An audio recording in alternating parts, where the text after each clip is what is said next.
They called it a joke. I called it the end. The message popped up while I was in the middle of a spreadsheet at work. It was from my wife, Nina. All it said was, "Relax, it's just an inside joke." I frowned and typed back, "What do you mean?" A moment later, her reply came through, "My coworker called me Wifey." I stared at the screen, my fingers hovering over the keyboard. The word just sat there, glowing. "Why would he call you that?" I finally asked. She sent back a laughing emoji. "Everyone at work jokes like that," she explained. "It's just our office culture." I typed slowly, trying to get the words right. "It makes me uncomfortable." Her response was quick and sharp. "You're being insecure." That single word, insecure, stung more than I expected. It felt like a dismissal, a judgment. I took a breath and asked, "Did you ever correct him? Tell him to stop?" She replied, "There's no need. It's not a big deal." I felt something shift inside my chest, a small, cold knot forming. "Boundaries matter to me, Nina," I wrote. "Boundaries shouldn't be about control," she shot back. I put my phone down on the desk, face down, and tried to force my attention back to the numbers on my screen, but my focus was shattered. An hour later, my phone buzzed again. It was Nina. He just invited me to get drinks after work. My heart did a little jump. "Are other people going?" I asked. Her reply took a minute. "Maybe." My fingers were already typing the next question. "Are you going?" Another pause. "Probably." A heavy feeling settled in my gut. "I'd like to talk tonight," I texted.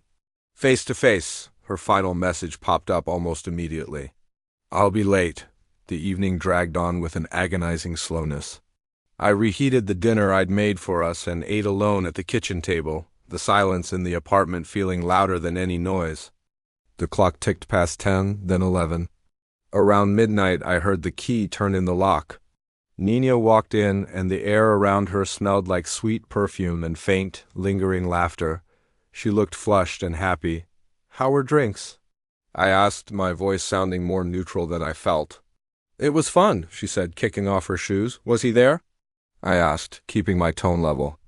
"Of course," she replied, dropping her bag on the chair. I had to ask, "Did he call you Wifey again?" She looked at me, a small, challenging smirk playing on her lips. "Yes," she said. I tried to understand. "How does that make sense to you, Nina?" "After I told you how I felt?" She shrugged, walking towards the bedroom. "It's harmless. It's just a joke." I followed her. "Harmless things don't need to be hidden in jokes," I said, my voice rising slightly. She rolled her eyes, a gesture that felt like a slap. "You're reading way too much into this." "It's nothing." I took a step closer. "Then let me see your messages." Her head snapped up, her expression hardening. "No, that's my privacy." I felt the cold knot in my stomach tighten. "And what about trust? Doesn't that matter too?" She didn't answer. Instead, she walked away, went into the bathroom, and I heard the click of the lock. I sat on the edge of our bed, the space between us feeling like a canyon. I had never felt so small in my own home. The next day at work was a blur. I couldn't focus, couldn't shake the feeling of unease. That night I couldn't let it go. I remembered we had a shared tablet that we both used, and sometimes our accounts stayed logged in. I found it on the coffee table. Her messages were still synced. My hands were shaking as I opened the app. I found a chat with his name. I started scrolling up. The tone was playful, familiar, filled with inside jokes I didn't understand, and there it was.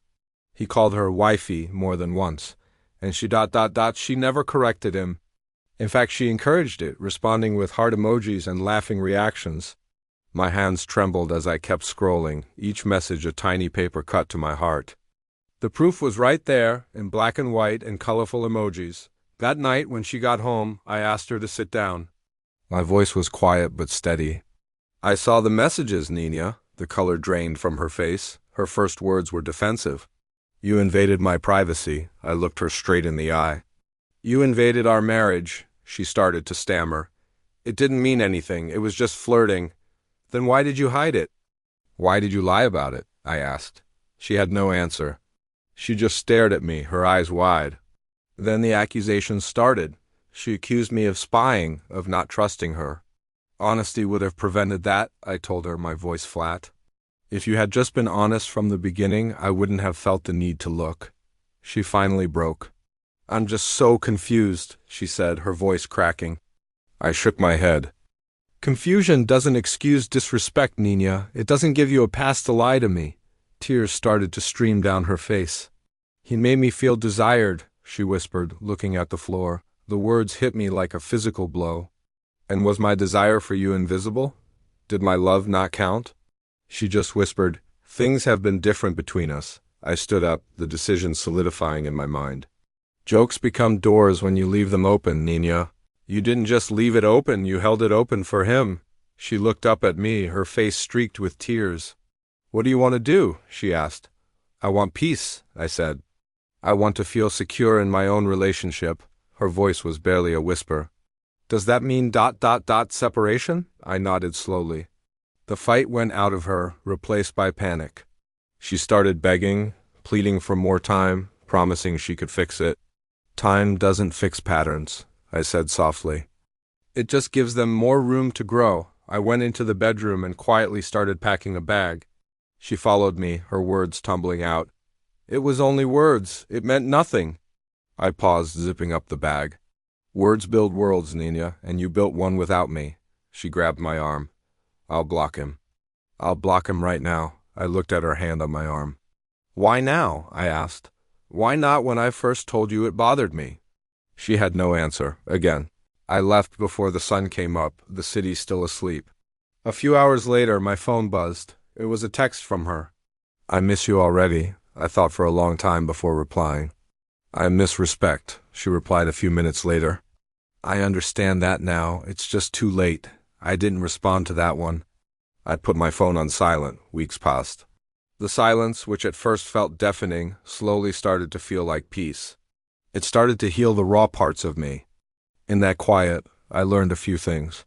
I learned that sometimes just a joke is the language people use to test boundaries and reveal truths they were too afraid to say outright.